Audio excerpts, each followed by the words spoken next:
मित्रांनो, आजची कथा अशा प्रत्येकासाठी आहे ज्याला वाटतं की एकदा अपयश आलं की सर्व काही संपतं. जर तुम्ही कधी हार मानण्याच्या टप्प्यावर पोहोचला असाल तर ही कथा शेवटपर्यंत नक्की ऐका. आणि अशाच प्रेरणादायी कथा ऐकण्यासाठी आपल्या चॅनलला सबस्क्राईब करायला विसरू नका. प्रिया लहानपणापासून खूप हुशार होती. तिचं स्वप्न होतं राज्यसेवा परीक्षा पास होऊन अधिकारी बनण्याचं. तिने दिवस रात्र अभ्यास केला. मित्रमैत्रिणी फिरायला जात असताना ती पुस्तकांमध्ये गुंतलेली असायची. परीक्षेचा दिवस आला. तिने आत्मविश्वासाने परीक्षा दिली. निकाल लागला आणि ती नापास झाली. प्रियाला मोठा धक्का बसला. तिने इतकी मेहनत केली होती तरीही यश मिळालं नव्हतं. लोक बोलू लागले, हे तुझ्या बसचं नाही, आता दुसरा विचार कर. काही दिवस ती खूप निराश झाली.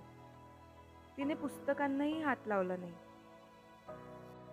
एक दिवस तिच्या वडिलांनी तिला शांतपणे विचारलं, तू चालायला शिकताना किती वेळा पडली होतीस? प्रिया म्हणाली, खूप वेळा. वडील हसले आणि म्हणाले, मग चालायला शिकणं सोडलं होतंस का? हे ऐकून प्रियाच्या मनात काहीतरी बदललं. तिने पुन्हा अभ्यास सुरू केला.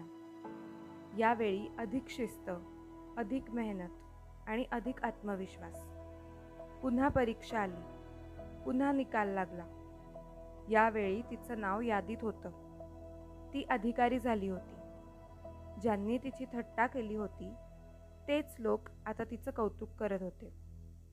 कार्यक्रमात भाषण करताना ती म्हणाली, माझ्या यशाचं रहस्य एकच आहे, मी पहिल्या अपयशानंतर थांबले नाही. मित्रांनो, आयुष्यात प्रत्येकाला दुसरी संधी मिळते. प्रश्न एवढाच असतो की आपण ती ओळखतो का? अपयश म्हणजे शेवट नसतो, तो फक्त यशाकडे जाणाऱ्या मार्गावरील एक धडा असतो. म्हणून पडल्यावर उठायला शिका. हरल्यानंतर पुन्हा प्रयत्न करायला शिका. कारण तुमची दुसरी संधी कदाचित तुमचं आयुष्य बदलू शकते.